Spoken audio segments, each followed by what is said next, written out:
오늘은 96페이지 주의 전쟁에 도움된 제자들. 제자는 신약 시대에만 나타납니다. 구약에는 제자가 없습니다. 하나님의 제자.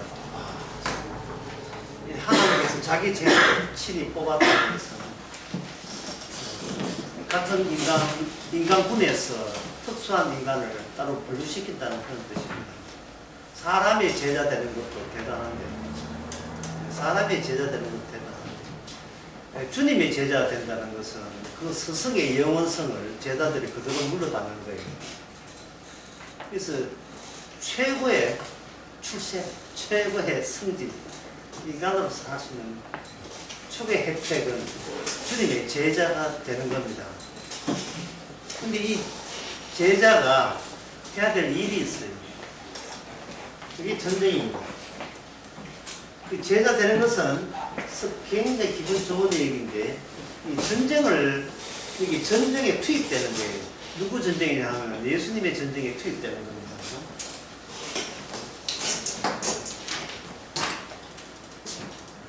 예수님 이름 아시는 거 한번 쭉 나가보겠습니다. 예수님은 이스라엘은 전쟁하는 민족, 집단, 전쟁하는 이스라엘 싸우다 뜻이니까요. 이 세상에 있는 모든 것과 싸우기 때문에 예수님은 이스라엘로 오셨고 반드시 전쟁을 하는데, 신약 성경에서는 인간의 전쟁은 인정하지 않습니다. 인간 대 인간을 전쟁하지 않아요. 이거 생존주쟁 같은 거 인정하지 않습니다. 이 신약시의 전쟁은 예수님과 그리고 사탄의 전쟁이에요. 사탄의 전쟁입니다. 그러면 여기서 누가 빠지겠습니까? 인간은 빠지는 거예요. 그러면 예수님의 전쟁에 누굴 투입하나요? 제자들을 투입하죠. 제자들을 투입합니다. 그럼 제자들은 누구하고 전쟁하면 안 되느냐는 사람하고 전쟁하면 돼요. 간단하죠. 제자들은 사람과 상대하면 안 돼요. 복음을 전할 때 마태복음 10장에 복음을 전하면서 안 받아주잖아요. 그러면 그냥 웃고 나오면 돼요. 그냥 웃고 예. 그냥 나오면 돼요. 너 교단이 진짜냐, 성결교냐, 침례교냐, 장로교냐, 성당에 오느냐, 기독교에 오느냐, 불교 오느냐, 이슬람에 오느냐, 그거 상 이유가 없어요. 근데 이 인간 대 인간의 전쟁은 현재도 지금 하고 있는 게 뭐냐면 이슬람 전쟁입니다. 이슬람은 인간 대 전쟁해요. 아프가니스탄 같은 경우에, 그리고 또 이란 같은 경우에. 이것을 가지고 뭐라 하냐, 이걸 구약적이다 이래 보면 돼요. 구약적. 구약에서는 인간 대 인간으로 싸웁니다. 자, 구약에서의 전쟁의 주체가 뭐냐면 예수님이 아니고 누구냐? 이스라엘이 다른 옆나라하고 싸운 거예요. 다른 나라하고 싸웠던 거예요. 근데 이거는 구약적이다 이거예요. 구약적이라는 말은 이런 뉘앙스를 보면 돼요. 아직 도달하지 않았다. 도달하지 않았다. 그러니까 이거 도달하지 않았으니까 이걸 두 자로 줄이면 이게 뭐냐? 과정이 있어요. 과정. 절차, 과정 속에 있는 거. 당연히 위험하죠. 우리가 대우 강의에서 지난 시간 쭉 96페이지에 오기까지 쭉 뭐냐면 구약 전쟁이 있잖아요. 그 사울이 전쟁한 것도 구약 전쟁. 방금 이게 말씀드린 것처럼 사울은 누구하고 상대했다? 사람하고 상대한 거예요. 사람하고. 아말렉, 아각 왕, 사람하고 상대하고. 그리고 여호수아도 누구하고 상대했습니까? 거기에 가나안 땅에 있는 토착민들하고 상대했죠. 아브라함도 사람하고 상대했고요. 그 이스라엘이 남북으로 갈렸을 때도 남쪽 북쪽 서로 싸웠고, 주변에 나라는 많이 싸웠던 나라가 아람 나라, 지금 시리아하고 싸웠고, 그 전에 다윗과 사울은 옆에 누나라고 싸웠냐 하면 블레셋과 싸웠어요. 전부 다 이거 사람하고 상대하는 겁니다. 근데 다니엘을 싹 빠져나오면서 드디어 이 다니엘은 누구하고 싸움을 하지 않느냐? 사람하고 안 싸워요. 예, 드디어 짐승하고 싸워요. 짐승하고. 그것도 바다에서 올라온 짐승하고 싸웁니다. 그러면 다니엘이 뭐 칼을 갖고 있어요. 태권도를 배웠으니까. 다니엘은 자기 무기가 뭐냐면 이겁니다. 너 내한테 내가 만든 신상에 절 안 하면 또는 내가 기도하지 말라는 이 법에 어긋나면 너는 사자고리에 넣는다. 예. 그 느부갓네살이 그렇게 했지요. 그게 그에 대해서 다니엘은 어떻게 대처했습니까? 여라. 사자고리 그래 던져 넣어. 다니엘 세 친구가 예 무사히 절을 안 하니까 느부갓네살 나라 바벨론이 그러면 너희들은 죽인다 할 때 다니엘 세 친구가 대처 방법은 뭡니까?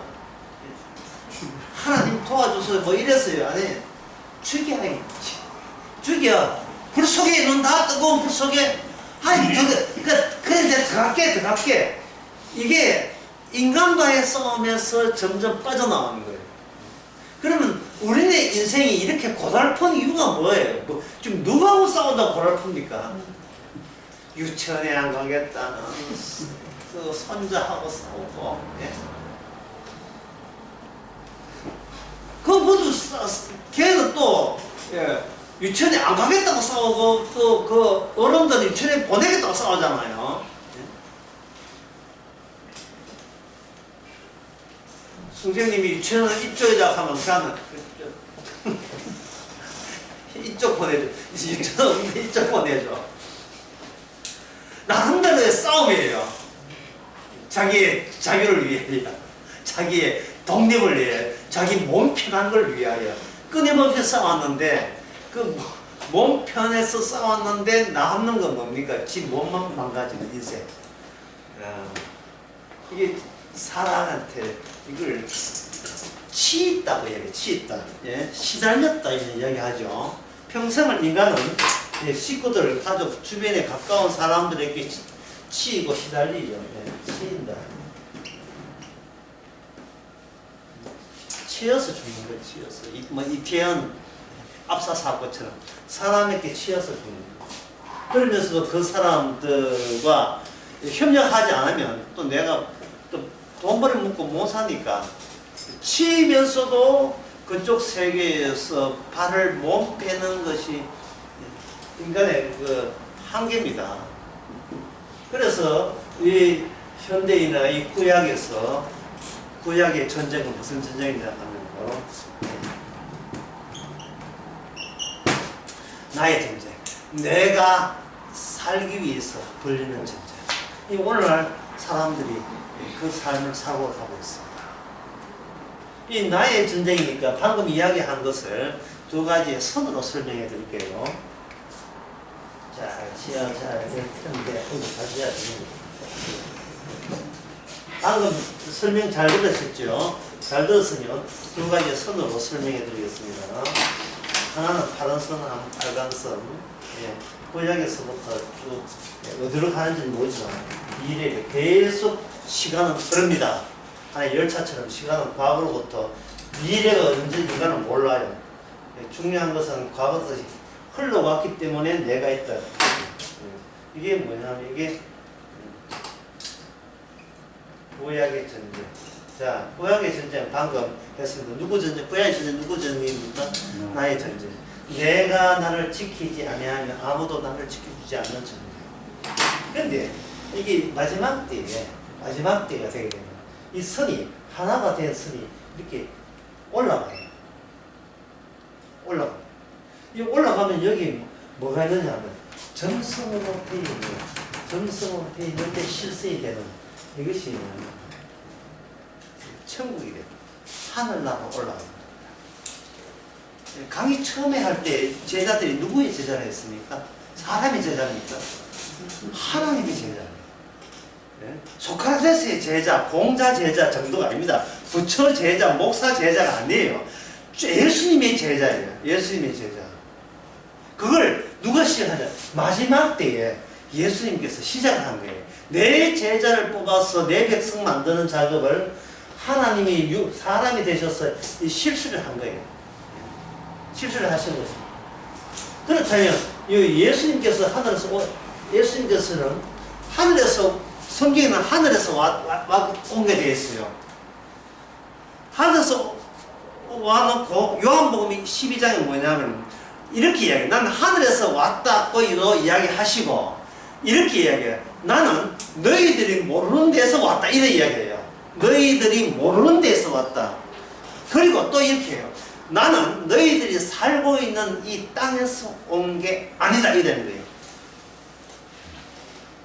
그렇다면 그렇게 되면 뭐가 되면 인간의 모든 종교는 헛발질이 돼요. 헛수고가 돼요.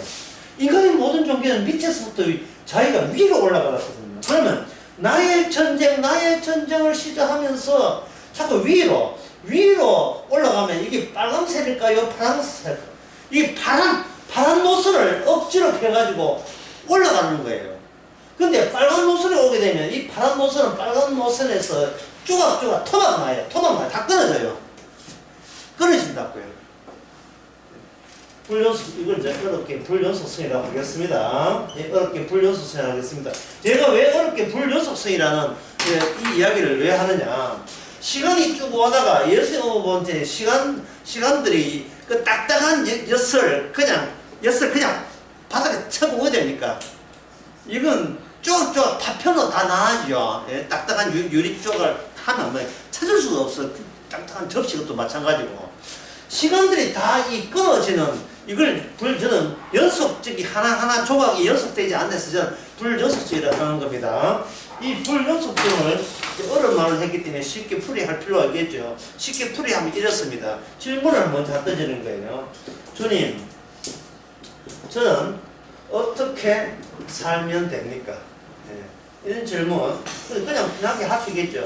저는 어떻게 살면 됩니까? 여기에 성경 답변은 신약의 답변이 이렇습니다. 삶 갖고 누구 마음대로 주님, 저는 갈 때 저는 당연히 사는 거예요. 이걸 가지고 이게 연속성이라 해요. 연속성. 나는 어제 살았으니까 오늘 살고 오늘 살았으니까 내일 당연히 사는 걸 하잖아요. 그래서 뭐 됩니까? 우리 인간들은 연속적으로 생각하죠. 근데 우리는 어디나 이 파란 노선이 있기 때문에 파란 노선이 연속적이거든요.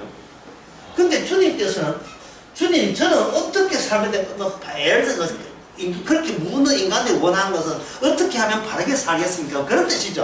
어떻게 하면 하나님의 영광을 돌리겠습니까? 그게 궁금한 거예요. 교회 다녔으니까. 그런데 주님께서는 그 바탕을 보는 거예요.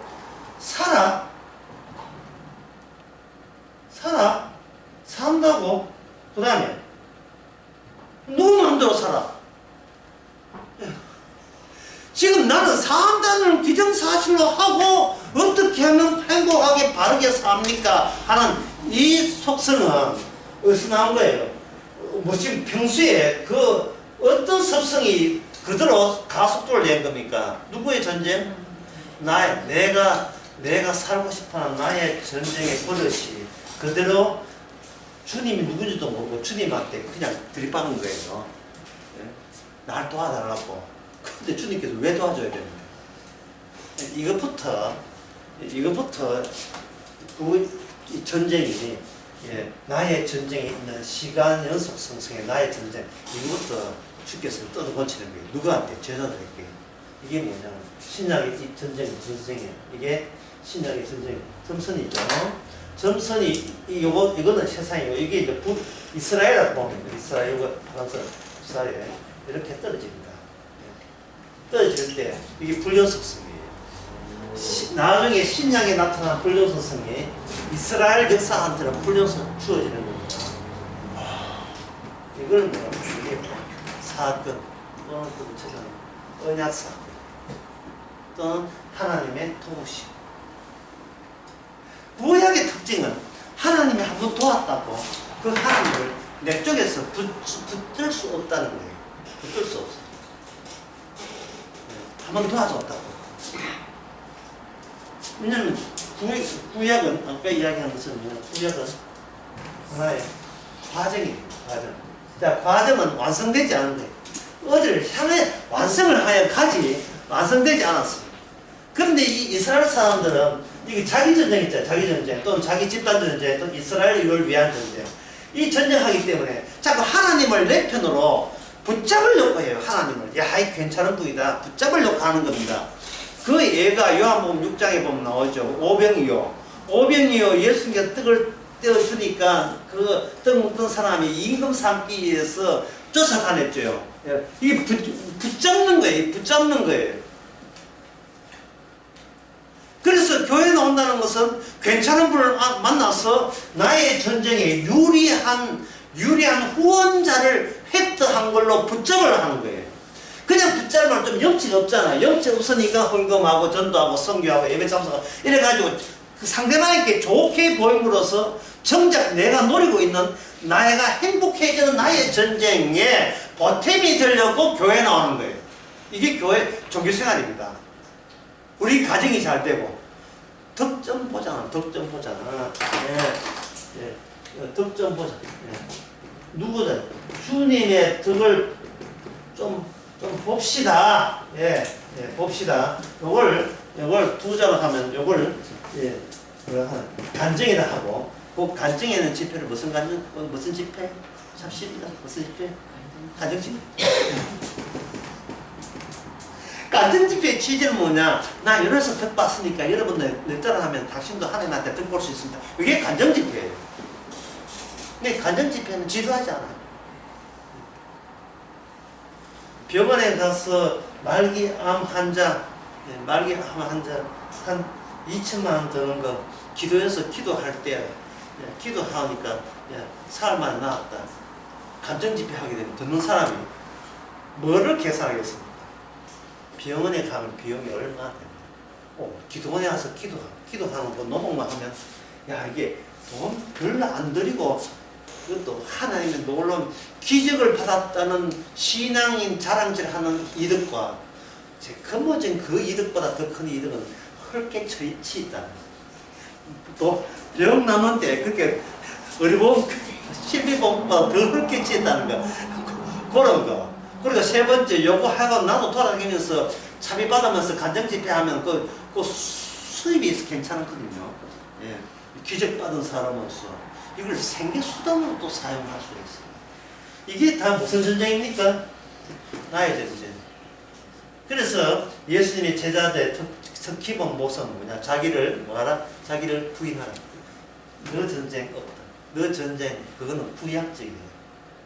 내가 살려고 내 자체 연속성을 유지하는 이 본성을 마치 그걸 긍정하는 거예요. 내 살려고 하는 거예요. 분명히 주님께서는 이스라엘에게 은혜를 줬지만 이스라엘은 그걸 은혜를 붙잡으려고 했어요. 예를 들면 기도라는 사사가 있었는데 그 사람이 큰 승리를 했잖아요. 300대 14만 5천하고 붙어가지고 300명이 이겼어요. 그것도 칼 들고 이긴 것이 아니고 항아리, 횃불, 나팔 들고 이겼습니다. 근데 그 사람들이 기도원을 얼마나 대단하게 보겠어요? 기도원이 입었던 에봇 있잖아요. 에봇을 섬겼어요. 섬기는 때 열심히 섬겼다 이래 있거든요. 성경에서 열심히 섬겼다고 표현하지 않고 이렇게 해서 엄난하듯이 섬겼다 이래요. 엄난하듯이. 성경에서 엄난해야 하는 것은 이용해물들을 상대방을 이용하기 위해서 전적으로 다 헌신하는 걸 엄난이라고 해요. 왜 나를 위해서 철저히 이용해물고 뽑아낼 거 다 뽑아내는 걸 엄난이라고 하는 겁니다. 엄난은 개념이 그런 개념이에요. 죽어도 나는 손해 안 보고 상대방에게 다 얽어낼 걸 다 우겨내는 것을 엄난이라고 해요. 간음이죠. 자기가 희생할 생각 없어요. 무조건 저쪽에 있는 걸 내 쪽으로 이동하면 나는 성공했다고 보는 겁니다. 그게 뭐냐면 하나님의 기도원 사건에서 하나님께 특히 도와줬는데 그 도와줌을 연속성을 유지하려고 하는 거예요. 하나님이 이 방향을 보세요. 하나님이 빨갛게 이렇게 사건을 이렇게 주셨으면 이거는 불연속성이거든요. 마지막 때에 불연속적으로 선택한다는 그 사실을 미리 땡겨서 보여줬기 때문에 불연속적인데 이거 바탕을 받아들이는 나는 연속적이에요. 내 잘되기 위해서 좋으셨다. 마치 간정 집회하는 것처럼, 간정 내용처럼. 나 잘되기 위해서 좋았다. 이래 되니까 이것이 결국은 뭐냐면 내가 나에게 우상이 되어버린 겁니다. 내가. 그러면 이스라엘 가운데서 예수님의 제자 있습니까? 없습니까? 없지요. 그런 없는데 그런 가운데서도 이 주님의 사건에 의해서 이 파란 데서 뽑혀져 나온 사람이었어요. 파란 데서 뽑혀져 나오니까 이렇게 보겠습니다. 동그라미 이제 뽑혀져 나온 사람 있죠. 이 사람을 가지고 뭐라고 하면 이 사람을 선지자라고 합니다. 선지자는 혈통으로 육으로 된 게 아니에요. 하나님의 말씀이 임해서 자기를 이 연속성 자기 전쟁에서 이걸 도려내버립니다. 도려내임을 당한 사람이에요. 주님의 일종의 수술 자국입니다. 인간의 아담의 혈통에다가 주께서 수술해가지고 그 인간을 도려내버리면 그 사람은 어디에 보석이 되느냐? 말씀의 보석이 돼요. 이게 그 선지자는 세상 사람들은 자기 양식 가지고 살지만 선지자는 뭐 가지고 사느냐? 말씀으로 사는 겁니다. 말씀 없으면 그건 끝난 거예요. 말씀을 위배한 선지자는 죽어요. 열왕기상 12장에 이름 없는 선지자가 분명히 네가 말씀 전하고 절대로 떡이랑 물이랑 얻어먹지 말고라 했는데 본인도 그렇게 알고 하는데 나 같은 그 하타시다피 출신이잖아. 같은 선지자니까 괜찮아. 나도 계시받았어. 이런 거짓을 쏘아가지고 하다가 그 선지자가 길에 있는 라이언 사자가 와서 물어 죽였어요. 이게 무섭다 할 필요 없어요. 죽은 사람은 당연하다 생각해야 돼요. 내한테는 어떤 경우도 내가 다 내일까지 살 권한이 없었구나 라는 것을 선지자는 죽어가면서도 끝까지 내 목숨을 위한 전쟁이 아니라 말씀 내용에 관한 전쟁에 내가 편입된 것을 그 사람은 온몸으로 절감하면서 죽었습니다.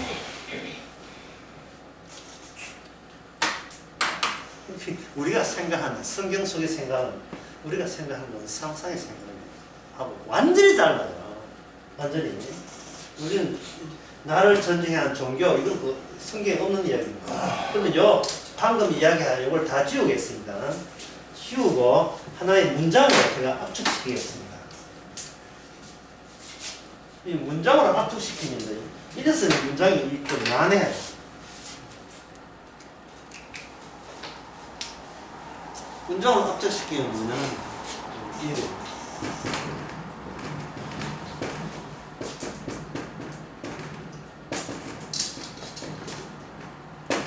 타인의 문장. 이게 좀 굉장히 어려운데. 뭐냐 하면 나의 전쟁이 하나님에 의해서 인정받지 못하면 나가 없으면 뭐도 없느냐 하면 남도 없어요. 남도 없는 전쟁. 그래서 남이 타이니까 타인이 없는 전쟁입니다. 이게 처음에 제가 했죠. 구약에는 무엇과 전쟁? 인간과 누구의 전쟁? 인간과 전쟁. 이것을 하나님이 이게 구약에서는 그렇지만 신약에 오면 이걸 인정하지 않습니다. 다시 말씀드릴까요? 제자들은 누구를 상대하면 안 된다? 사람으로 상대하면 안 돼요. 사람으로. 이거를 말로 하는 것보다도 성경 하면 이렇게 한번 찾아보겠어요. 마태복음 10장.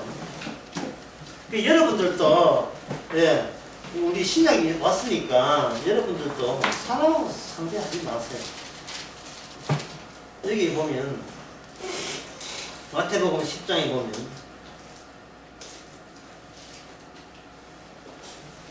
14절에 누구든지 너희를 영접지 아니하고 너희 말 듣지 않거든 그 집에서 그냥 나가면 된다.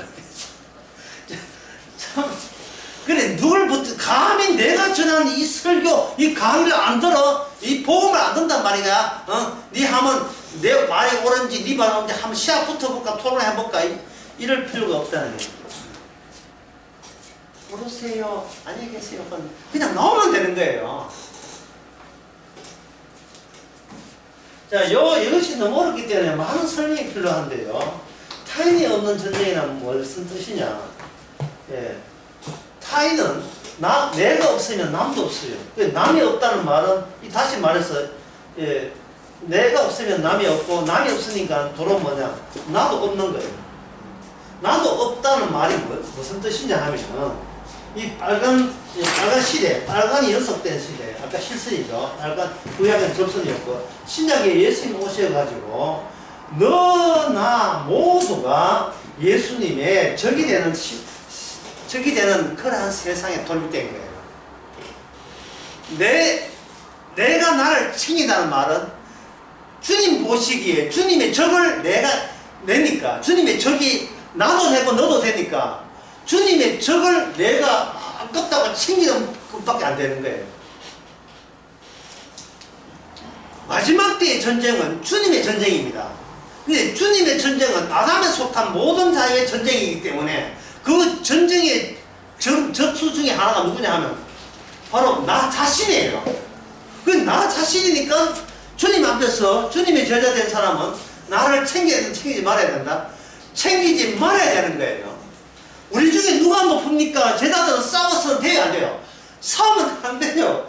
우리 중에 누가 예수님, 우리 제자들 12 중에 누가 하늘 나가면 누가 높습니까? 그런 말을 해서는 안 되는 거예요. 그래서 예수님께서는 자기 자신을 생각하지 않는 존재를 제자들 앞에 내세웁니다. 그 예를 통해서 누굴 가르치느냐? 제자들을 가르치는 거죠. 예수님 자리에다가 예수님을 그 순간만 대체해서 누굴 내세우는가? 자기 자신을 생각 안 하는 못하는 애를 데려세요. 그게 뭐냐? 어린아이 아닙니까? 머리 이렇게 합니다. 네가 어린아이가 되지 않으면 하늘나라 못 간다. 그리고 너희는 전쟁 중이다. 그 제자들의 전쟁이라 하는 것은 누구한테 쏘고 욕하는 전쟁이 아니고 내가 내보고 욕하는 전쟁이에요. 나의 존재의 연속성을 시비 거는, 내가 시비 거는 전쟁. 내일 또 살아야지 라고 하는, 그것은 시대를 지금 분간을 못한 거예요. 이 구약 시대가 있잖아요. 하나의 과정이 아니고 완료잖아. 이 여행은 다 된 겁니다. 하늘에서 내려온 거예요. 다 된 거예요.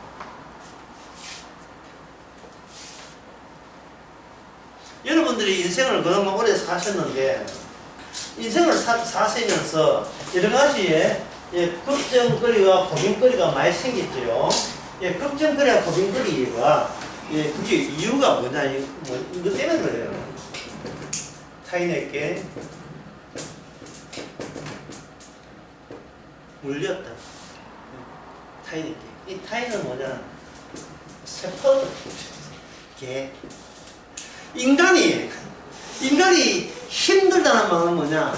타인에게 꽉 물려서 그래요. 꽉 물렸어. 나가 있으면, 내가 여기 있으면, 나를 묻던 타인이 누구 있는지를 내가 이제부터 그 항목을 리스트를 하나 해볼게요. 제일 물는 자가 누구냐? 자식. 또 자식이 자식을 뭐하면 손자에 물리죠. 친구에게 물렸죠. 부모한테 물렸죠. 그리고 남편한테 물렸죠. 아내한테 물렸죠. 내 빼놓고 다 타인이에요. 몇 번은 다 물려가지고 이게 엮여 있어가지고 내가 좀 편하다 싶으면 발로 찰 수가 없어요. 이게 물려 있으니까, 찔리기처럼 붙어 있으니까 귀찮다고 내칠 수가 없어요. 내칠 수가 없어요.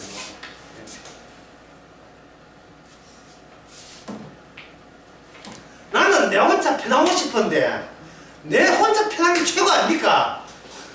내 혼자 편하고 싶은데 남편이 아프다고 그런 거 알아. 이거 물린 거예요. 남편의 생각을 내가 압니까? 남편의 꿈속에 가보기를 합니까? 니는 니고 나는 난데 니가 왜 내 인생을 물고 늘어지냐 이 말입니다. 내 인생을.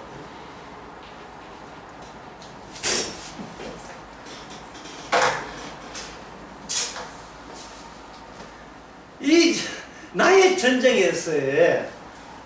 전쟁에서 타인이 나의 적이 돼요. 나를 위한 전쟁에서 타인이.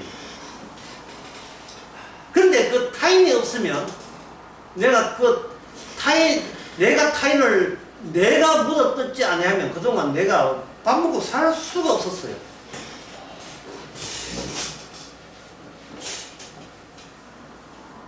네, 예를 들면 이런 겁니다.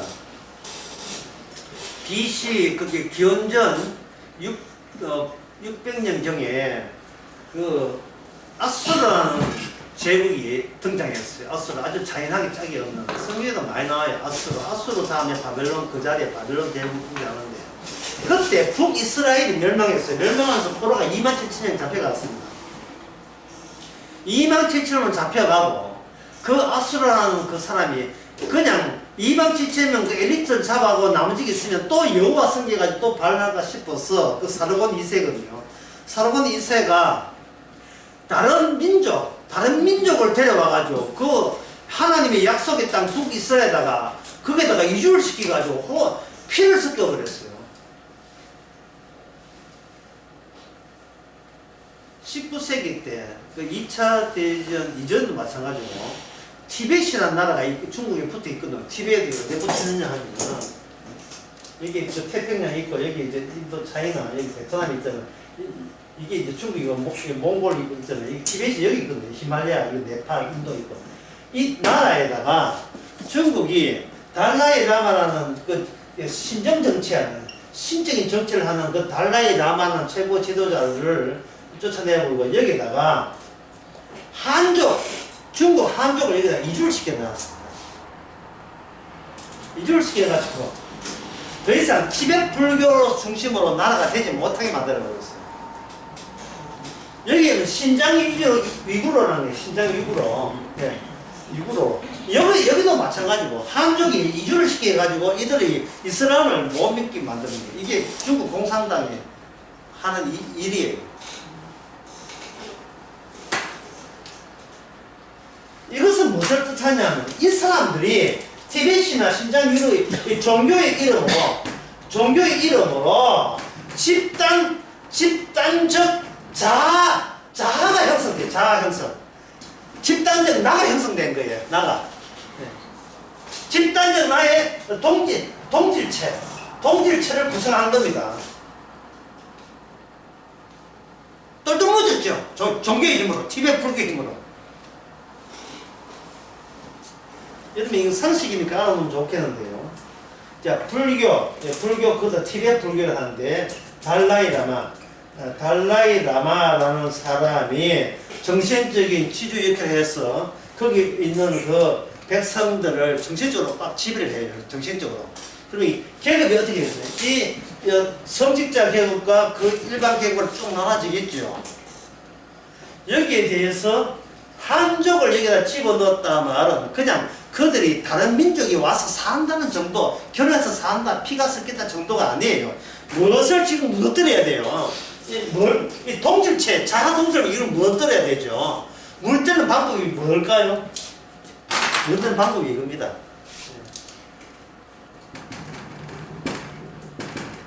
시민의식이에요. 시민의식. 시민의식이 처음 등장한 게 1789년 프랑스 대혁명 때 일어났어요. 이거는 뭐냐 하면 왕, 네가 뭔데? 왕, 네가 뭐야? 전에는 여러 번 했잖아요. 이수신 장군이 조선을 위해서 희생했습니까? 선조 임금을 위해서 희생했습니까? 예? 여러 번 얘기했는데요. 이수신 장군이 죽은 이유가 무엇에 못 바쳤어요? 임금을 위해서 못 바친 거예요. 여러 번 해도 우리가 너무 심의어색이 강해가지고 이 왕이 지배하는 왕정 체제가 그냥 제도만 왕이 있는 게 아니에요. 정신적으로 뭐다 왕 중심의 거대한 몸체예요. 왕 중심의 몸체. 우리가 지금 공부를 시민의식의 1789년부터 시켰다는 말은 그 1789년 때 우리나라에 시민의식이 있었습니까? 없었습니까? 이 프랑스에서 일어난 혁명이 그야말로 정신적 혁명이에요. 조선시대 때는 임금이 있으면 임금 앞에 내 목숨만 갖다 바치는 걸 영광스럽게 생각했어요.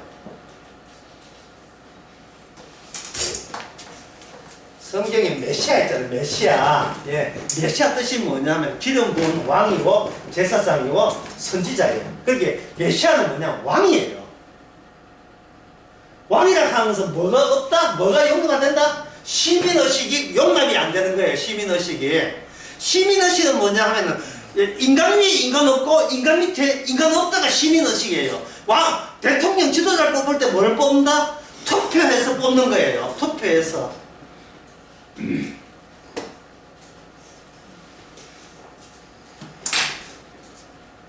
시민의식 들어가버리면 부처?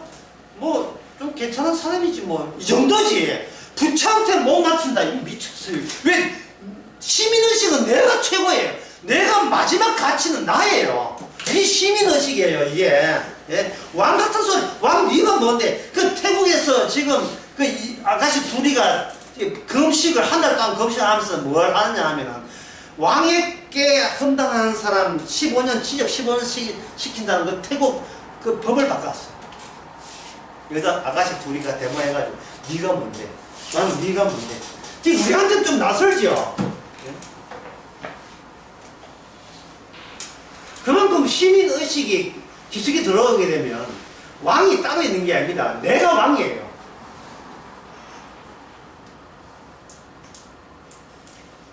근데 내가 왕인데 우리가 예수를 믿는다는 것은 사도행전에 보니까 예수님을 뭐라고 믿는다? 예수님을 나의 뭐라고 한다? 그리스도죠. 그리스도 뭐라 했습니까 방금? 나의 왕이요. 나는 그의 백성이요. 이 의식이 시민의식이 있는데 그게 과연 들어올 수 있겠어요? 나는 난데 최종적 가치가 내 의미가 나의 전쟁이 최고인데 아니 왕 예수님 전쟁 걸린다고 내가 거기에 왜 끼어들어야 돼? 이런 생각 들지 않겠습니까? 그게 제가 보기에는 위선자고 위증적인 거예요. 교인들이 성령이 와가지고 마지막 때에 물 없애면 이렇게 없애면 이렇게 없애면 깔끔하게 해결돼요. 예. 지금 나 그 다음에 너 이래 되잖아요. 나 너 하나의 옛날에 있었던 국가라는 단체도 집단적인 나가 돼요. 인간이 있는 이상은 나, 너, 나는 이게 없어지지 않습니다. 인간이 생긴 이상은 이걸 주께서는 뭘로 바꾸냐? 이렇게 바꿔요. 그냥 피조물을 바꿔요. 나도 없고 너도 없고 뭐가 있다? 피조물이 있다. 그럼 나는 누가 가져오냐? 나는 예수님만이 나예요. 예수님만이 나로 가져가요. 그럼 너는 누구냐? 악마가 너가 되는 겁니다. 왜? 너는 서로 대적관계이기 때문에.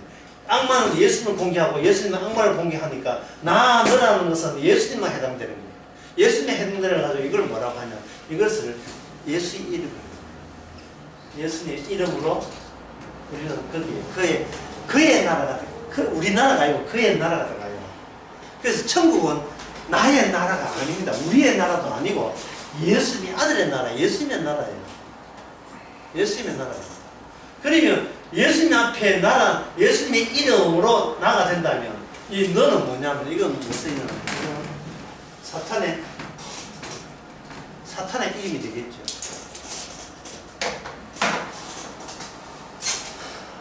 이름이라는 둘 다 그 존재 자체적으로 그 의미가 그 안에 고유한 의미를 예수 유지할 때 이름이 붙는 거예요. 중간에 희미하게 날아가 버리면 이름도 같이 날아가 버려요.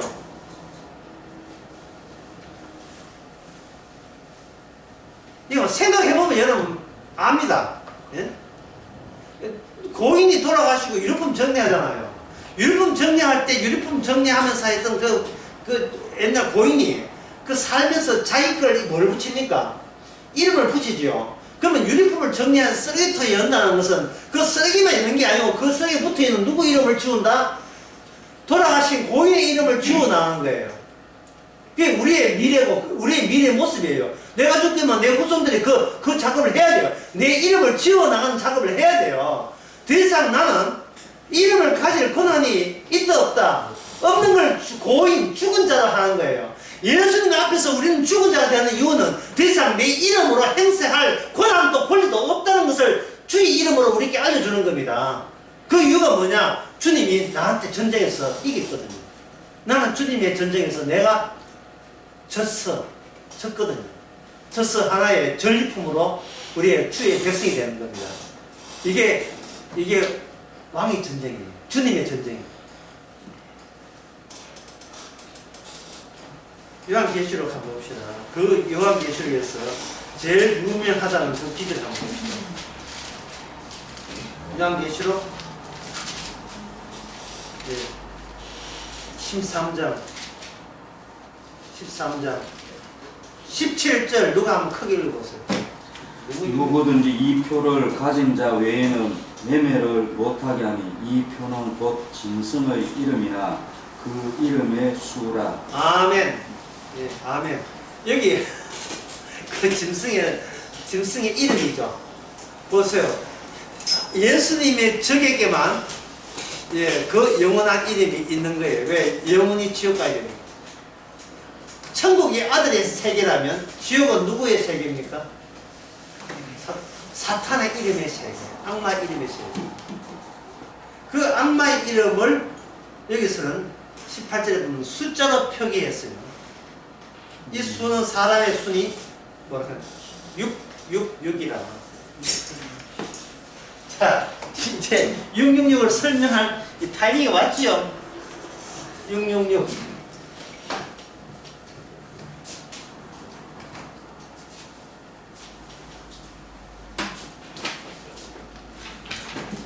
수란 카운트의 표시. 수란 1, 2, 3, 4. 사과가 한 개 있을 때 1, 사과 두 개 있으면 2, 사과 세 개 있으면 3개, 사과 4개 있으면 4개죠. 1, 2, 3, 4. 1, 2, 3, 4를 할 때, 이거는 숫자로 표기한 겁니다. 숫자로.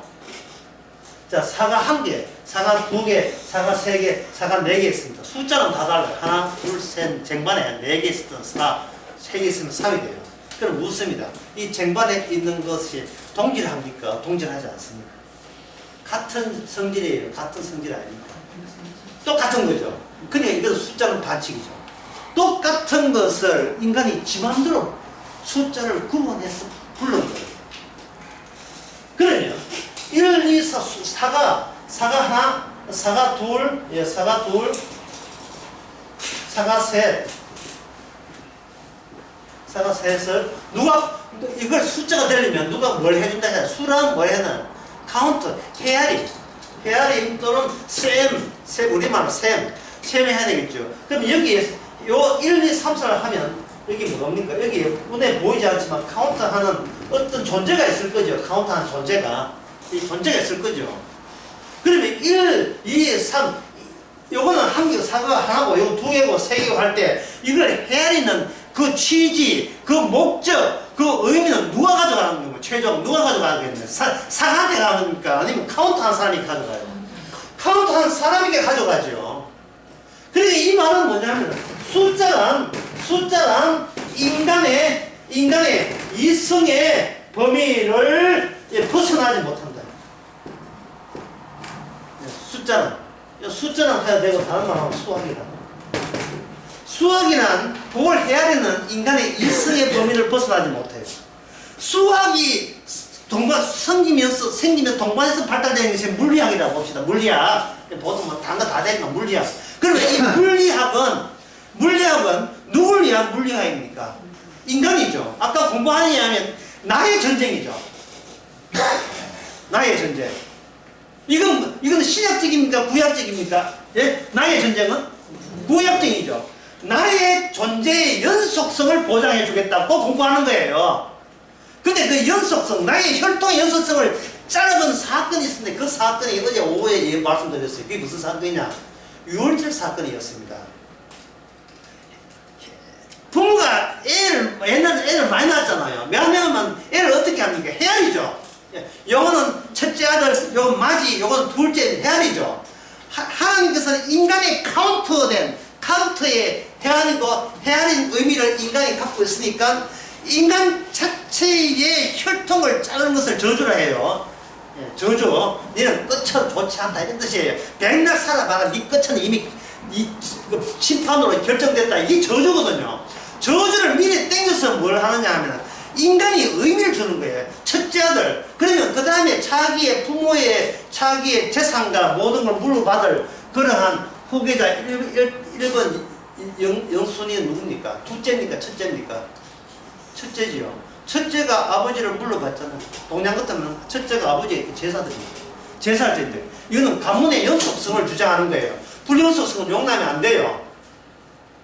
이게 불연속성이 되어버리면 무슨 문제가 뭐냐 하면 사람과 전쟁 문제가 발생돼요. 재벌들 문제 중에 뭐가 나옵니까? 이는 혼의 자식이니까 이 나온다고요. 그런데 뭡니까? 그 혈통에 연속성이 깨지잖아요. 그거는 집안의 수치가 되는 거예요. 집안의 수치예요. 그러면 집안의 수치가 되지 않겠어는 좀 어리벙벙해도 진짜 맞이에서 맞이로 일종의 세습한데 왕처럼 맞이에서 혈통을 유지해줘야 그 부모의 모든 기대를 거기다 다 쏟을 수가 있습니다. 그게 성경에 나와요. 루벤은 아버지의 기르기의 시작이라 이랬어요. 12 아들 가운데 루벤이 제일 먼저 태어났잖아요. 그건 뭐냐? 아버지를 대신할 사람은 마지밖에 없다 이런 뜻이에요. 근데 나중에 중간에 루벤이 아버지의 첩과 통관함으로 이것이 뭐로 바뀌냐 하면은 사랑하는 야곱이 가장 사랑하는 여자 이름이 누구였습니까? 라헬이 첫 번째 낳은 아들이 누구였어요? 요셉에게 장담한다.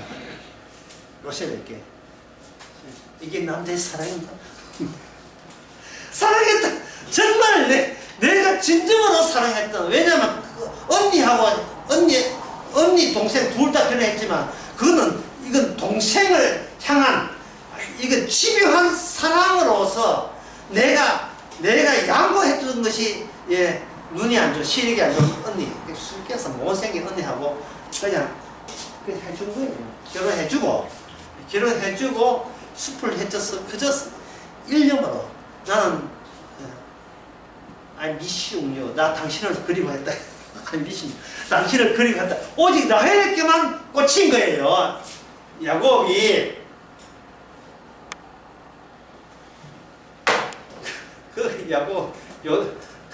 주면서 너무나 야곱은 요셉을 사랑했던 겁니다. 아브라함이 누굴 사랑했습니까? 이삭을 사랑했죠. 이삭은 누굴 사랑했습니까? 맞이 예수를 사랑했죠. 야곱은 누굴 사랑했습니까? 요셉을 사랑했죠. 하나님은 요셉을 야곱의 푸른 선에서 도려내버리죠. 죽여버리죠. 야곱의 인생사에서 사랑했던 요셉을 이게 뜯어내버려요. 아까 기억나죠? 뜯어낼 때 뭐로 뜯어낸다 했습니까? 뜯어낼 때 말씀으로. 그러니까 말씀과 네가 가장 좋아하는 것 바꾸치기 하는 것이 하나님의 전쟁의 노예물로 우리가 들어가는 방법이에요. 주께서 말씀을 주고 그 대신 우리 자신의 연속성을 뜯어가는 거예요. 우리가 말씀의 세계에 들어가는 거예요. 나의 세계에서 벗어나는 거예요. 말씀의 세계 속에 말씀은 약속된 것이 있어요. 이런 이야기하면 좀 굉장히 어려워지는데 제가 쉽게 하려는 겁니다. 히브리서 6장과 7장에 보면 그 말씀의 세계를 뭐라고 표현하는지 이렇게 되어 있어요. 말씀의 세계를 뭐라고 하냐? 이걸 맹세의 세계를 해요. 맹세의 세계. 맹세인데 거기에 아브라함께 맹세할 때 그 조건이 붙어있구나. 누구한테 맹세하느냐? 하나님께서 하나님께 맹세한 그 세계가 말씀의 세계입니다. 여기 인간이 끼어들 수 있습니까? 없습니까? 없지요. 내가 못 끼어들죠. 우리는 뭐로 끼어드는 거? 그냥 피조물로 끼어들어요. 나도 없고 너도 없고 악마의 모든 방해를 극복하고 하나님께서 하나님께 맹세하면서 완성한 이 말씀의 세계. 히브리서 7장에서는 이걸 가지고 멜기세덱의 세계. 이게 제일 어렵게 하는 게 아닙니다. 히브리서 6장에 보면 내가 어려운 말 할게 갖고 사도 바울이 아예 얼음을 하겠다고 단정 짓고 멜기세덱이라는 그 개념을 끄집어내버린 거예요. 이거는 약한 사람한테는 못 알아듣는 거야. 그러니까 강한 사람은 알아들어 하면서 나온 게 멜기세덱 이야기 하면서 하나님이 하나님께 맹세했다고 이야기하는 거예요. 하나님이 하나님께 맹세하고 그 아브라함에게서 표현된 거예요. 아브라함을 통해서 표현된 거예요. 그래서 아브라함은 하나님 맹세 때문에 이 사랑하는 이삭을 모리아산에 그걸 없애버려야 했던 겁니다. 그리고 야곱에서는 자기가 사랑하는 자예요. 아까 그 강의와 연관시켜 봅시다. 내가 다시 그거 볼게요. 내가 있으면 뭐가 있다? 타인이 있다. 타인이 있으면 내가 있다. 이게 무슨 말이냐 하면은 나는 나답기 위해서 내가 가장 사랑하는 자 앞에서 나를 없애는 조건 하에 그 타인 속에 내가 살고 싶다 이런 뜻이거든요. 그런데 이 사랑하는 자를 주께서 어떻게 합니까? 이걸 없애고 이 안에 뭘 집어요? 말씀의 세계에 오지요. 그럼 이 말씀의 세계의 주인공이 누구냐면 바로 이 모든 말씀을 누구에 대해 전가하는 것이다? 예수님이 바로 여기 등장하는 거예요. 우리가 귀히 여기는 그 자리에 주님께서 불쑥 나타나셔서 사건적으로 불연속적으로 나타나셔서 그 사랑하는 것을 아사함으로써 내가 나와 그 사랑하는 자 옆에 있던 관계를 주께서는 절단내버리는 거예요. 절단내버립니다. 그게 누구냐? 예수님의 제자들이에요. 누구든지 이게 그게 나오는데 누가 보면 나오는데 시간 가더라도 한 제자들이니까 오늘 제자 이야기니까 한번 살펴봐야죠. 누가 보면 여기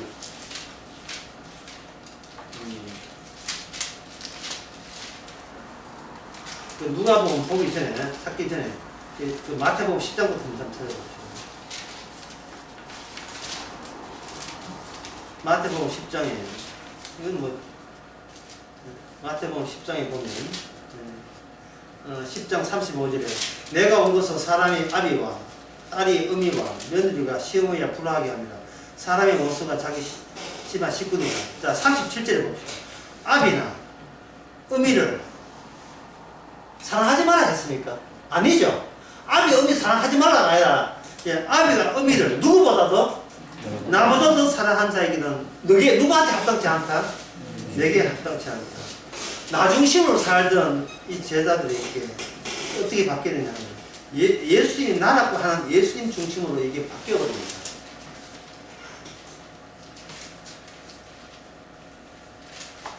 이 비슷한 이야기가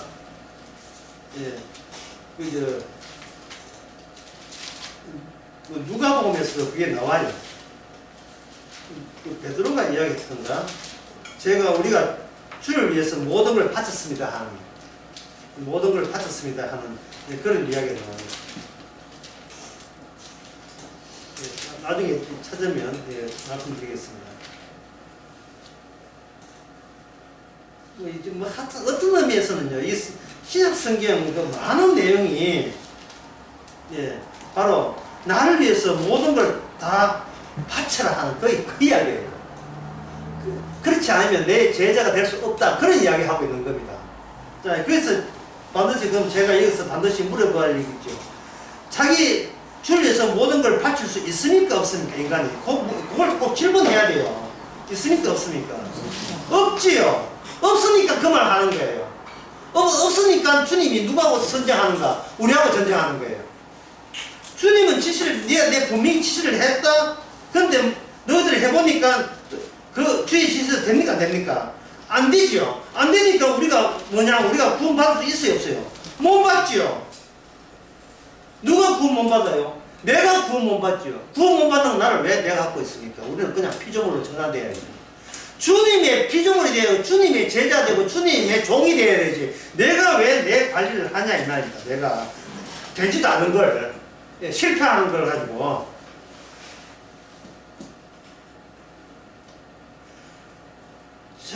그 강의 처음으로 제가 한 이야기를 다시 하겠습니다. 제자라 하는 것은 하나님의 제자입니다.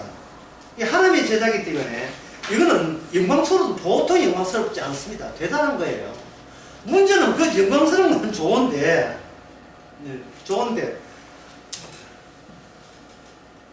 그 영광스럽게 그 제자가 되고 난 뒤에는 무슨 전쟁하냐 하면 그 전까지는 나의 전쟁했는데 지금 그때부터 제자부터는 뭐냐면 주의 전쟁을 하는 거예요. 주의 전쟁. 주의 전쟁이 어떤 방식이냐 하면 마태복음 10장에 나오니까 같이 한번 보도록 하겠습니다. 마태복음 10장. 여기에 20절에 보면 말하는 이는 너희가 아니고 너희 속에 말씀하시는 자 곧 너희 아버지 성령이다. 이미 예수님께서 우리를 아버지 소개하고 있어요. 내가 아들인 것처럼 너도 내 아들이 되었다. 어떤 조건 하에 너가 내 제자가 되게 되면 내 아들이 되고 그 다음부터 네가 말하는 것은 예수님 내가 말할 때 성령으로 말했잖아요. 너도 똑같이 네가 말하는 그것을 성령으로 말하게 해줄게 라는 식으로 이 이야기를 하신 거예요. 그런데 가만히 듣고 보면 참 기분 좋거든요. 근데 16절에 10장 16절에 보세요. 내 보라 내가 너희를 보내니 양을 이리 가운데 보낸 것 같다. 주께서 우리로 하여금 제자 되게 하고 백성 되게 하면서 우리의 삶의 조건은 내 힘으로 감당할 수 없는 환경 속에다 집어넣어요. 내 힘으로. 성령이 내 안에서 말하고 성령이 내 안에서 일하지 아니하면 우리는 못 견디게 내 식으로는 내 전쟁, 평소에 하던 내 전쟁으로 도저히 빠져나갈 수 없는 이 세상에다가 집어넣는 겁니다. 17절에 보면 사람들이 너를 삼가라 너희를 공회에 넘겨주겠고 너희 회당에 칙칙절 하여라. 요 17절 요 대목만 보고 제가 말씀드리겠습니다. 요 대목만 보게 되면 그 제자들이 이겼습니까? 세상 재판관들이 이겼습니까? 답변해 보세요. 누가 이겼습니까? 재판관이 이겼죠. 그러니까 제자는 사람하고 상대하지 말아라 이 말이죠. 주님 가신 코스가 그 코스거든요. 주님 가신 코스가 지고 이기고를 나 위신 위주로 할 이유가 없다는 겁니다. 왜? 이제 더 이상 내 안에는 내가 존재하는 것이 아니고 성령이 존재하니까 성령이 계시다는 것을 드러내기 위해서 나를 패배자로 만들어버리는 전략을 그런 방식을 주께서 사용하셨던 겁니다. 처음에 주의 성령이 안 오게 되면 우리는 굉장히 기분 참 더럽죠. 내가 니보다 뭐가 못하는데 내가 니한테 저러냐 이렇게 하겠는데 성령이 오고부터는 성령이 말하시는 바를 내가 네 힘으로 이기지 못하는 상황에서만 그게 발휘되니까 신나요. 신바람 나는 거예요.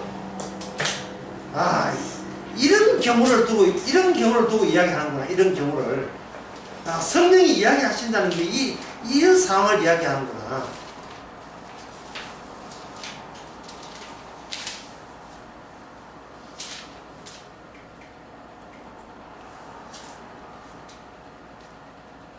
이게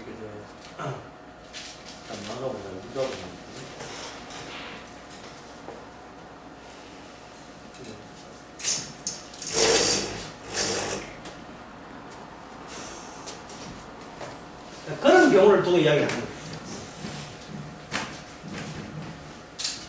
이걸 한번 정리해 봅시다. 하나님께서 이거 말고 광교에서 대하는 감성은 이게 더 잘 돼야 이 훨씬 잘 돼야 요 시끄러 좀 하나 띄면 되네. 네. 하나님께서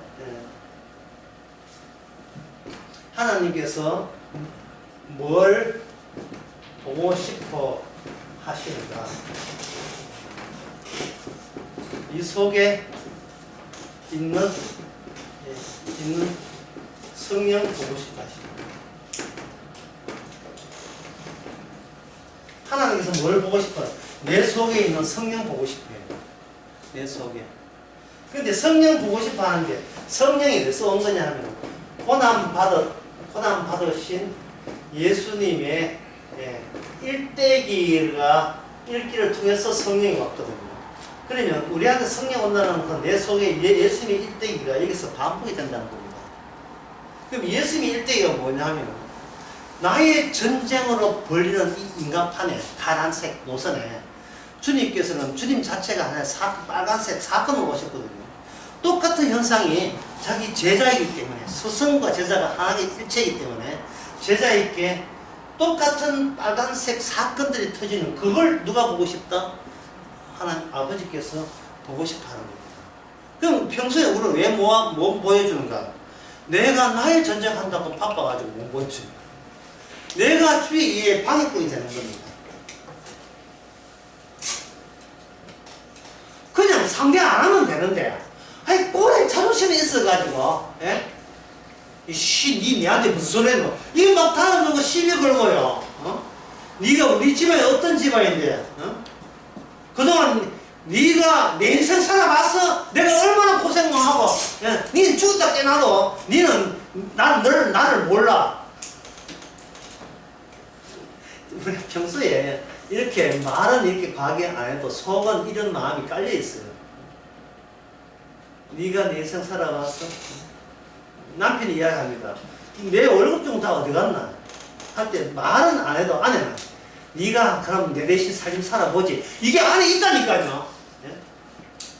네가 날 알아?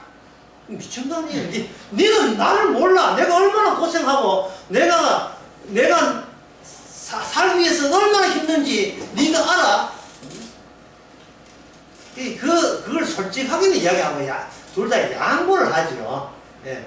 가정의 화평을 해서 말은 이렇게 대충 편집해서 가리하고 하지만 결국은 뭐냐 하면 인간은 이 구약 문제로 오는 그 푸른 노선 있잖아요.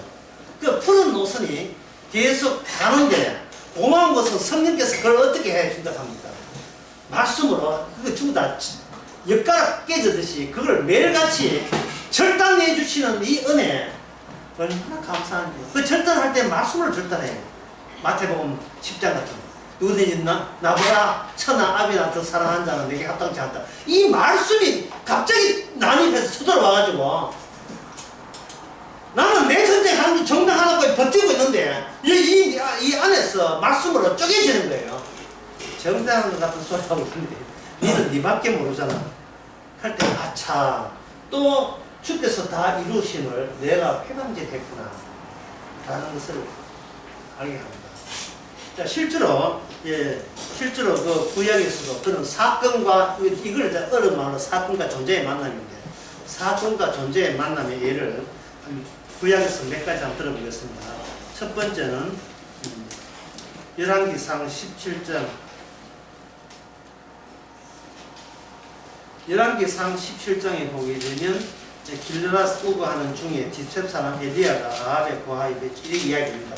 수년간 비가 오지 않고 비가 오지 않았어요. 가뭄 들었어요. 가뭄 들어가지고 있을 때에 그 8절에 여호와의 말씀이 있어요. 아까 공부했죠. 선지자는 무엇으로 선지자는 어느 세계 안으로 들어갔다 했습니까? 말씀이 세계에 들어갔기 때문에 말씀이 선지자를 주도하고 있어요. 말씀을 지키는 게 아닙니다. 좀 오해하지. 선지자가 말씀을 지키는 게 아니고 말씀이 지배하고 정신을 지배하고 있다니까. 나를 지배해요. 말씀이 나를 지배해요. 가가지고 하는 말이 사라밧에 있는 과부 있을 테니까 찾아갔기 때문에 여기서 나오는 이유가 뭐냐면 그 선지자가 그 과부한테 갔을 때 그 타이밍이 멋지요. 타이밍이 뭐냐면 남은 떡을 먹고 둘 다 동반 자살하기 위해서 마지막 떡을 할 때 선지자가 하는 말이 유명한 말이 있어요. 이건 어릴 때부터 여러분 잘 아는 말입니다. 떡 하나 주면 안 잡아 먹지. 떡 하나 주면 안 잡아 먹지.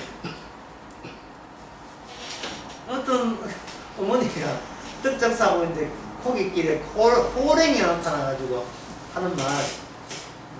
어릴 때 그게 얼마나 무서운 말이겠어요. 왜 호랭이를 동물에 집어넣은 이유를 알죠. 돈 못 되는 호랭이가 떡 하나 주면 안 잡아먹지. 그럴 때 그 아주머니는 떡을 줬으니까 안 줬으니까 떡을 줬잖아요. 된다는 게 성경은. 떡을 왜 주면 안 되냐. 떡을 줘버리면 남는 게 있어요. 뭐냐면 그 다음 떡 먹을 때까지 자기 목숨이 연속성을 가져요. 생존하게 돼요. 그러면 어떻게 하느냐. 엘리야는 떡 하나 주면 앉아만 먹지 할 때 이거는 그 과부가 어떻게 했습니까? 자기가 먹으려 하는 떡을 아주 죽을 때 멋있게 죽으려 하는 자기를 멋있게 하는 그 떡을 누구한테 줘버립니까? 선지자한테 줘버린 거예요. 이제 멋있게 죽는 거 날아갔어요. 끝났어요. 진짜 죽을 때도 죽을 때는 내 마음대로 안 돼. 내 마음대로 못 죽는 거예요.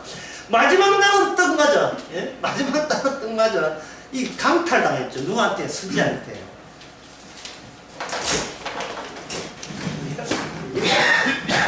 이게 바로 구원입니다. 나 끝까지 죽을 때도 내가 결정해서, 내가 선택해서, 내가 죽는 것도 폼 잡고 죽으려고 하는 이 마지막 선택까지 누가 뺏어갑니까? 말씀이 뺏어가버려요. 그러면 어떤 세계에 들어간다? 말씀 세계에 들어간다. 말씀 세계. 성경이 이렇게 무서운 이야기입니다. 나 세상에 거의 그 선지자 그 모장 안에 마지막 마차도의 떡을 홀랑 지가 먹어버렸어요. 주님 잡수시고 그 여인은 이제는 그 여인은 그 길로 자기의 죽음은 선지자 속으로 쑥 들어가고 넘어갔습니다. 자기의 생명이. 자기가 스스로 자기가 목숨을 끊음으로써 끝까지 자기 이름의 가치를 남기고자 하는 그 여인의 계획은 완전히 수포로 끝났어요. 끝나고 마지막 남은 목숨이 누구 손에 넘어갔습니까? 엘리야 손에 들어가 버렸죠. 그때 엘리야가 어떻게 했습니까? 그 다음 엄청나게 많은 건 그건 모르겠는데 그리고 가서 통에 있는 하나님께서 통에다가 밀가루 있는 그 통에다가 비가 올 때까지, 그 3년이 비가 3년, 10년 올 때까지 그 통에서 가루가 떠나지 않게 만들었어요. 그러면 그 가루는 과부 것입니까? 주님의 것입니까? 주님이 자기 것을 주는 방식을 영생해야 돼요. 그 관계를 영생해야 합니다. 이게 구원의 관계예요.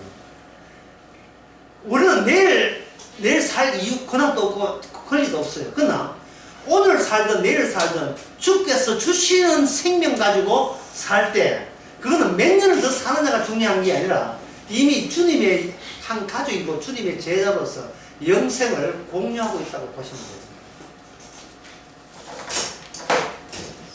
됩니다. 영생의 공유. 영생의 공유에 하나의 예를 들겠습니다. 때는 1960년도 어떤 서울에 어떤 허름한 하숙집 있죠? 하숙집이가 죄송합니다. 다음 기다려야 돼. 큰일 났어요. 여인숙. 여간보다 더 못한 그때 전기 사정이 악하던 우리나라는 방이 2개 있으면 이 담이 있잖아요. 담 위에다가 조그만 위쪽에다가 구멍을 내놓고 여기에 30초 병영전구를 한 개 달아가지고 양쪽에서 다 비치게 했습니다. 상상 못하지요? 예? 우리보다 연비 약한 사람들 이런 이전 시대에서 써야 되는 거예요. 그래서 이 삼척 전구, 그것도 희미한 전구를 가지고 있으니까 이쪽 사람이 잘 때 되면 옆에 누가인지 모르니까 이렇게 해야 돼요. 어르신네 우리 같이 잘까요? 이러면 해변 보면 올라가가지고 꼭 앉아 자는 거예요. 이게 뭡니까? 공유 아닙니까? 공유. 영화 배우 공유 말고 이게 같이 나누잖아요. 주님은 우리를 안 살려줘요. 안 살려주고 내 예수 안에서 살게 해요. 내 안에서 공유된 상태에서 살게 하는 겁니다. 이게 하나님의 전쟁의 결과물이에요. 이게 바로 구원이고 이게 영생입니다. 근데 인간은 생명나무를 독점하려고 해요. 자기 나 살았다고 생명나무를 자기가 갖고 있으려고 합니다. 이게 공유용인데 사유용으로 개인용으로 생각하는 거예요. 이게 사유용이 되는 이유가 자기가 안 빼앗기면서 구원을 달성하려 하니까 이러한 악마의 꿰매 빠진 거예요. 구원이라는 것은 내 것 다 빼앗기고 주와 함께 공유해서 누리는 것이 천국이고 영생입니다.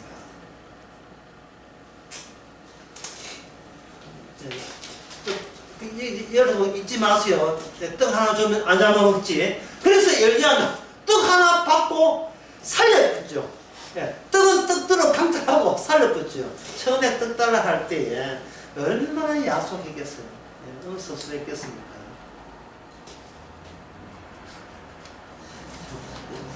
참 이 이야기도 안 하고 싶은 이야기 있어. 그 다음에 두 번째 열왕기하 5장. 열왕기하 5장에 나만 문둥병은 나만 장군입니다. 자, 아까 공부했는 거 한번 복습해 봅시다. 자, 장군이라 하는 것은 인간의 왕조에서 엘리트 계급에 속하죠. 엘리트 계급이니까 뭐가 없다? 시민의식 없는 데입니다. 시민의식 없어요. 여기 알 사람 다 도와야 되는 거예요. 자기 존재만 중요하고 나머지 존재는 아무것도 안 해요. 이 왕조 또는 그 당시에 왕조가 있다는 것은 진짜 인간의 더러운 본성에 그대로 노골적으로 노출된 그 시대를 볼 수 있어요. 하나를 위해서 모든 희생하는 거니까요. 근데 이제 시민사회는 그걸 폐쇄하고 그 제도를 없애고 각자 모두가 왕이 되는 시대에 돌입하고 있습니다. 그래서 이게 남한 장관이 고급 관료인데 군대 장관이죠. 문둥병 걸렸습니다. 북이스라엘에서 포로 잡혀온 소녀 하나가 병 고치는 한 방법을 추천해줘요. 우리나라에 가면 엘리사 있는데 하나님의 능력이 임합니다. 한번 그냥 시험삼아 한번 손대치고 한번 가보시죠 라고 했어요. 할 때 남한 장군이 의식을 하게 해요. 나는 장군이다.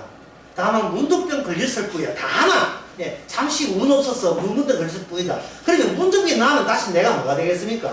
다시 고급 관료가 되겠죠. 그때를 희망하면서 도로 내가 괜찮았고 멀쩡했던 그때를 고대하면서 그래 니만 뭐 한번 들어보지 뭐 용하다 하니까 한번 가보겠다. 왔는데 엘리사가 만나줬습니까? 안 만나줬습니까? 안 만나줬어요. 안 만나줬어요. 만나주지 않았어요. 이게 뭐냐면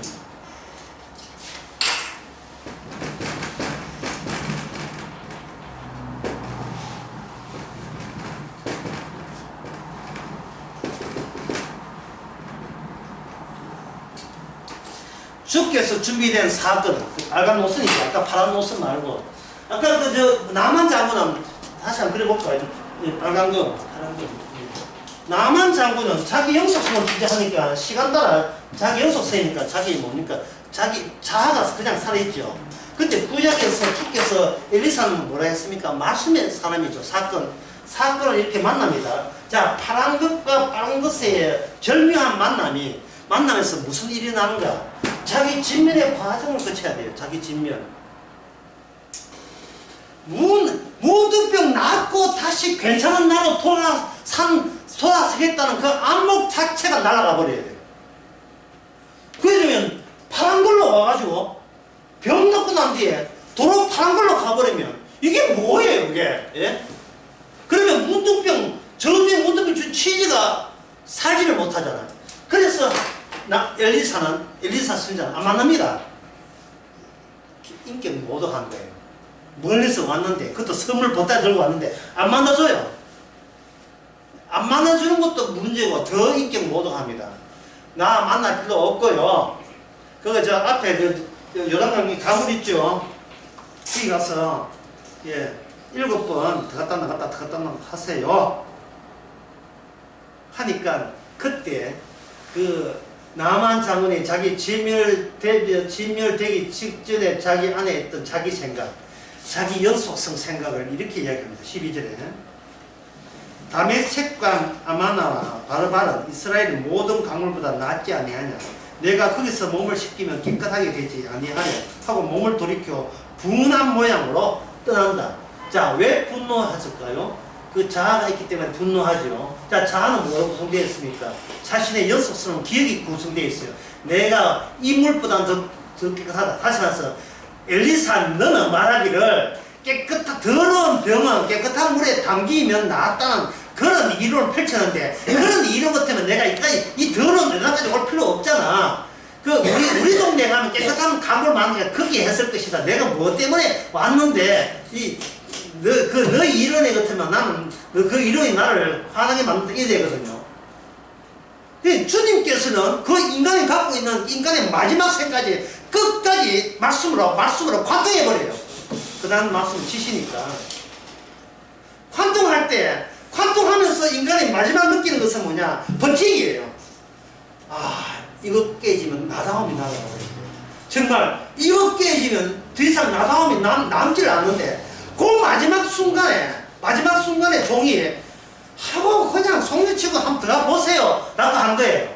딱 들어가니까 물의 깨끗함도 아니고 내가 기존에 알고 있던 나의 상식이나 지식의 문제가 아니라 누가 문제입니까?